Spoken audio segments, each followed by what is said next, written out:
Hi అండి. చలికాలం వస్తే ఇంట్లో పెరుగు మిగిలిపోతుంది, అన్నం మిగిలిపోతుంది. మిగిలిపోయిన అన్నం చద్దన్నం అని ఎవరు తినరు. చల్లగా ఉందని వేడివేడి అన్నం ప్రిఫర్ చేస్తారు. లెఫ్ట్ ఓవర్ రైస్‌తో మనం ఒక మంచి దోస బ్యాటర్ అయితే రెడీ చేసుకుందాం. 2 కప్పుల లెఫ్ట్ ఓవర్ రైస్ తీసుకున్నాను. 1 కప్పు సూజీ రవ్వ, 1 కప్పు గోధుమ రవ్వ, 1 కప్పు పెరుగు అయితే తీసుకున్నాను. ఇదంతా కూడా మంచిగా దోస బ్యాటర్ లాగా మనం గ్రైండ్ చేసుకోవాలి.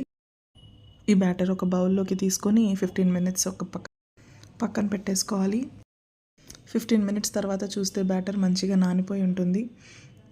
ఇందులో పావు టీ స్పూన్ బేకింగ్ సోడా, రుచికి సరిపడా సాల్ట్, కొంచెం వాటర్ని కూడా యాడ్ చేసుకొని దోశ కన్సిస్టెన్సీ బ్యాటర్ లాగా మనం రెడీ చేసుకోవాలి.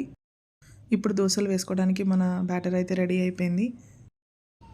దోశ పెనంని ఆయిల్తో గ్రీస్ చేసుకొని హీట్ అయిన తర్వాత మంచిగా మనం దోశలు వేసుకోవడమే. నేనైతే ఇప్పుడు పల్చగా క్రిస్పీ దోశలు అయితే వేస్తున్నాను. ఇది మనం అప్పటికప్పుడు తింటే క్రిస్పీగా ఉంటుంది, తర్వాత స్పంజీగా అయిపోతుంది. సో ఇలా దోశనైతే మనం వేసుకోవాలి. ఇదే విధంగా నేను ఇంకొక దోశను కూడా వేసుకున్నాను. 2 దోశల్ని వేసుకున్నాను.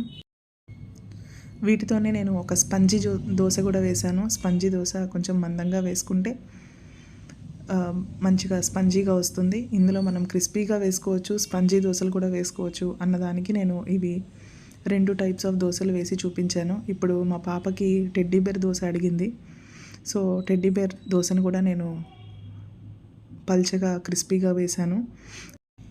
ఇన్ని వెరైటీస్ ఎందుకు చూపిస్తున్నానంటే మనం మినపప్పు లేకుండా ఇన్స్టెంట్గా కూడా మనం క్రిస్పీగా స్పంజీగా దోశలు వేసుకోవచ్చు అని చూపించడానికైతే ఇలా వెరైటీస్ వేసి చూపిస్తున్నాను. చాలా స్పంజీగా ఇన్స్టెంట్గా ఎవరన్నా ఇంటికి రిలేటివ్స్ వచ్చిన మార్నింగ్ బ్రేక్ఫాస్ట్కి ఫాస్ట్గా ప్రిపేర్ చేసేసుకోవడానికి చాలా బాగా యూజ్ అవుతుంది. ఖచ్చితంగా ట్రై చేసి ఎలా వచ్చిందో నాకు కమెంట్ బాక్స్లో తెలియచేయండి. Thank you.